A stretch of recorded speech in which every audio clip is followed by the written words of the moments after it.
subscribe to my mommy channel. Like, comment, and share. Please, I beg you in the name of Jesus Christ. Hello everyone, welcome back to my channel.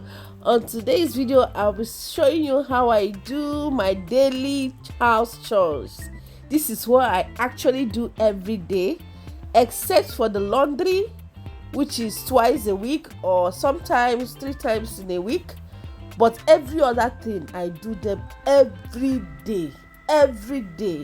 So thank you for always tuning in. If you're a returning subscriber, thank you so much. I really do appreciate. God bless you. And if you are seeing me for the first time, please subscribe to this channel, like, comment, and share. I love you all. God bless you. Oh yeah, let me start with the laundry. As you can see, please stay tuned to the end. Thank you. God bless you.